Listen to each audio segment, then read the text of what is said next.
TikTok resmi diblokir dari Amerika. Kenapa? Sebenarnya udah kaget lagi sih soal berita ini, dan lagi pula udah beberapa hari juga sih beritanya. Soalnya ini berita juga udah ada dan udah terdengar sejak tahun 2020 yang lalu. Waduh, salah satu hal yang melatar belakangi ini semua adalah katanya sih soal keamanan data pengguna. Dan mereka takut data masyarakat Amerika Serikat nantinya dikumpulkan dan disalahgunakan untuk manipulasi wacana publik. Tapi kalau kita bandingkan dengan Indonesia, kayaknya hal ini relate banget deh. Soalnya gua tuh pas tahun kemarin gua kan mau daftar yang namanya KPPS gitu ya, dan di situ gua tuh gak bisa daftar karena ada syarat yang mewajibkan gua untuk tidak terlibat di dalam partai politik. Sedangkan ya emang gue sebenarnya nggak terlibat sih dalam partai politik dan bukan anggota partai politik juga. Tapi setelah gua cek ternyata guys, nama gua udah terdaftar di salah satu partai politik, dan menurut gua emang lagi ke TikTok. Dengan ketakutan seperti itu, apalagi Cina sekarang jadi rivalnya Amerika, ya wajar aja jika mereka khawatir dan berusaha buat menguasai TikTok juga. Tapi pertanyaannya, apakah ini ngaruh ke Indonesia? Gue sih nggak pakai TikTok ya guys ya, tapi mari kita bahas. Halo guys, Ferdianto di sini. Gue bukan pengguna TikTok dan lu belum subscribe. Oke, jadi dalam video kali ini gua mau ngebahas kenapa Amerika ngebet banget pengen nguasain TikTok. Bahkan sampai TikTok itu sendiri mereka blokir. Kronologinya gimana, Bang? Konflik antara TikTok dan pemerintah Amerika Serikat berawal dari kekhawatiran mendalam tentang isu keamanan data pengguna. TikTok sebagai aplikasi video pendek yang populer di kalangan anak muda yang dimiliki oleh ByteDance, perusahaan teknologi asal Cina. Seiring meningkatnya popularitas TikTok, muncul tuduhan bahwa ByteDance mengumpulkan informasi pribadi pengguna secara masif yang diduga dapat diakses oleh pemerintah Cina. Tuduhan yang nggak main-main ya. Tuduhan ini jelas memicu diskusi panjang di berbagai forum politik di Amerika yang khawatir aplikasi tersebut dapat menjadi alat pengaruh asing dalam urusan domestik dan politik Amerika. Tekanan dari politisi Amerika semakin menguat ketika beberapa laporan menunjukkan potensi risiko keamanan nasional. Mereka menuding bahwa data pengguna TikTok seperti lokasi, pola aktivitas, dan informasi perangkat dapat dimanfaatkan oleh pihak asing untuk tujuan strategis. Kekhawatiran ini bukan hanya tertuju pada TikTok, tapi juga pada aplikasi lain yang dimiliki atau berafiliasi dengan ByteDance juga, seperti CapCut. Sebagai langkah awal, pemerintah AS sebelumnya telah melarang menggunakan TikTok di perangkat milik pemerintah. Tapi tekanan politik terus memanas hingga mencapai titik pemblokiran total. Ketika keputusan pemblokiran resmi diumumkan, pemerintah AS mengeluarkan pernyataan yang menegaskan bahwa langkah ini diambil demi melindungi keamanan nasional. Dalam pernyataan tersebut, TikTok disebut sebagai ancaman serius terhadap privasi warga Amerika dan kedaulatan data negara. Wah, kacau sih. Pemerintah menegaskan bahwa langkah ini bukan sekedar tindakan isolasi terhadap aplikasi hiburan, tapi bagian dari upaya yang lebih luas untuk memastikan bahwa data digital warga negara Amerika tidak disalahgunakan oleh entitas asing yang berpotensi merugikan. Entitas. Pemerintah juga menegaskan bahwa mereka tidak menutup kemungkinan untuk meninjau ulang keputusan ini, asalkan TikTok dan aplikasi terkait memenuhi persyaratan ketat terkait keamanan data. Selain itu, ByteDance juga diminta untuk menunjukkan transparansi penuh atas operasional mereka di Amerika dan memisahkan seluruh akses data dari penggunaan pemerintah Cina. Namun, hingga saat ini pihak ByteDance belum memenuhi tuntutan tersebut, sehingga konflik terus berlanjut. Langkah ini juga menjadi simbol ketegangan antara Amerika Serikat dan Cina yang semakin memanas dalam berbagai sektor, termasuk teknologi. Selain itu, pemblokiran ini menandai babak baru dalam pengaturan kebijakan teknologi global, di mana isu privasi dan keamanan data menjadi prioritas utama yang tidak bisa diabaikan lagi. Pertanyaannya, apa dampaknya buat 170 juta pengguna TikTok di Amerika?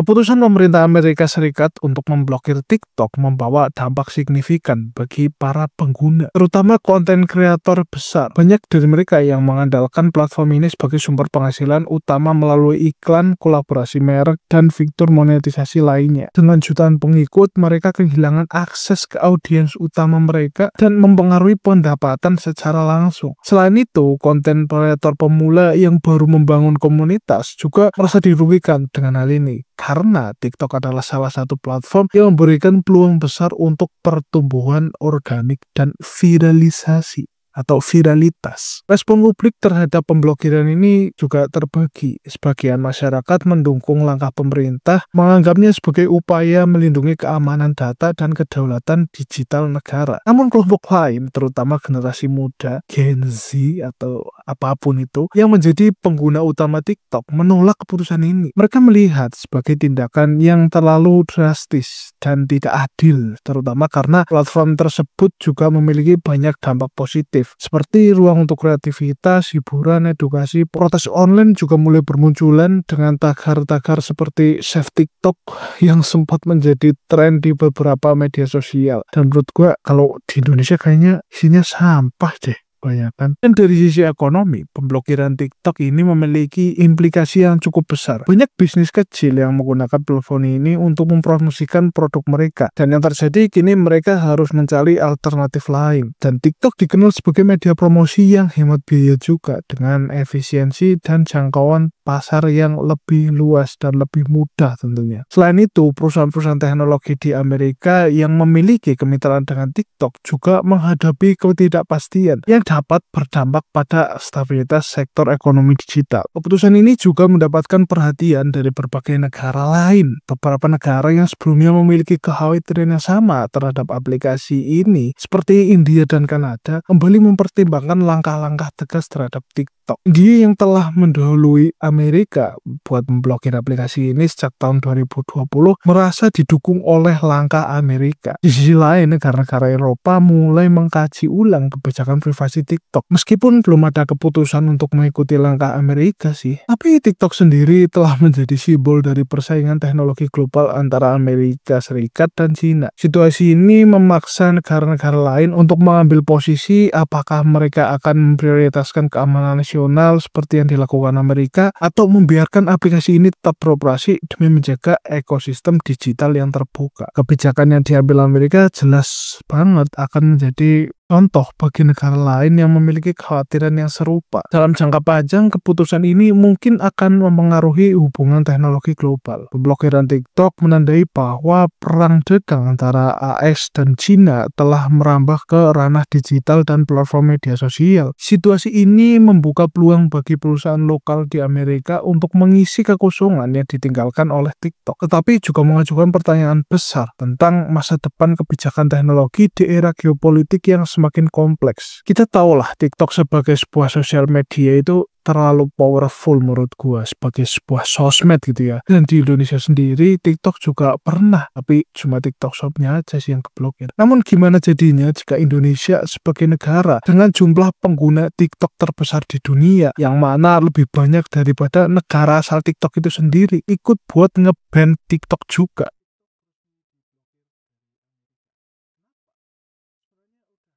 TikTok telah menjadi salah satu platform terbesar di Indonesia, tidak hanya sebagai ruang hiburan, tapi juga sebagai pusat aktivitas e-commerce dan bisnis kecil-kecilan. Banyak konten kreator yang memanfaatkan TikTok untuk membangun komunitas, mempromosikan produk-produk mereka, hingga menciptakan tren viral yang mendongkrak popularitas produk. Selain itu, fitur TikTok Shop juga membuka peluang besar bagi pelaku usaha, terutama UMKM, untuk menjangkau audiens yang lebih luas tanpa biaya pemasaran yang tinggi. Dalam konteks lokal, TikTok telah menjadi bagian dari gaya hidup generasi muda sekaligus ekosistem ekonomi digital yang signifikan. Namun isu keamanan data yang menjadi perhatian global juga mulai diperbincangkan di Indonesia. Meskipun belum sesensitif di Amerika, beberapa pihak mengkhawatirkan apakah data pengguna Indonesia yang dikumpulkan oleh TikTok TikTok benar-benar aman dan nggak digunakan buat kepentingan yang merugikan. Kekhawatiran ini terutama datang dari pakar teknologi dan pemerintah yang ingin memastikan kedaulatan digital Indonesia tetap terjaga. Meskipun begitu, sejauh ini belum ada langkah tegas dari pemerintah untuk menyelidiki atau membatasi TikTok terkait isu ini. Pemerintah Indonesia sendiri cenderung melihat TikTok sebagai peluang sekaligus tantangan. Dari satu sisi, platform ini membantu mendorong ekosistem atau ekonomi digital juga dan memberikan ruang bagi inovasi kreator lokal. Namun di sisi lain, ada kekhawatiran mengenai dampak sosial dari konten-konten TikTok yang terkadang dinilai tidak mendidik dan sangat-sangatlah receh. Dan belakangan ini istilah yang mulai bermunculan adalah brain rot. Nah, brain rot ini mulai ramai diperbincangkan yang merujuk pada efek negatif konsumsi konten yang terlalu ringan dan bahkan tidak bermakna sama sekali. Fenomena ini memicu diskusi mengenai bagaimana platform seperti TikTok ini bisa lebih bertanggung jawab dalam mengelola dan menyaring konten untuk pengguna, terutama algoritma di Indonesia. Jika TikTok sampai diblokir di Indonesia, dampaknya bakal sangat besar menurut gua, baik bagi pengguna biasa maupun bagi pelaku usaha. Bagi pengguna umum, terutama generasi muda, kehilangan akses ke TikTok berarti kehilangan platform utama untuk hiburan dan ekspresi diri. Di sisi lain, pelaku usaha, khususnya UMKM yang sudah mengandalkan TikTok sebagai media promosi, harus cari alternatif lain yang belum tentu efektif dan seefisien TikTok dalam menjangkau pasar. Dan hal ini tentu saja bisa memperlambat laju pertumbuhan ekonomi digital yang sedang berkembang sangat-sangat pesat di Indonesia. Dengan memblokir TikTok juga dapat menciptakan kekosongan di pasar media sosial yang berpotensi buat diisi oleh aplikasi-aplikasi lokal atau platform lain seperti Instagram dan YouTube. Namun tidak semua platform mampu meniru algoritma dan keunggulan TikTok dalam membuat konten viral atau relevan. Oleh karena itu, ketergantungan pada TikTok bukan hanya soal popularitas, tapi juga soal kemampuan platform tersebut dalam mendukung berbagai kebutuhan pengguna. Di tengah segala kontroversi dan peluang, masa depan TikTok di Indonesia akan sangat ditentukan oleh langkah pemerintah dan respon publik. Apakah isu keamanan data akan menjadi lebih penting daripada manfaat ekonominya? Atau justru pemerintah dan TikTok bakal bekerja sama untuk menciptakan ekosistem yang lebih aman dan bertanggung jawab? Satu hal yang pasti, posisi TikTok di Indonesia saat ini sangat-sangatlah strategis sebagai sebuah sosial media. Sehingga apapun keputusannya bakal berdampak besar banget pada kehidupan digital masyarakat.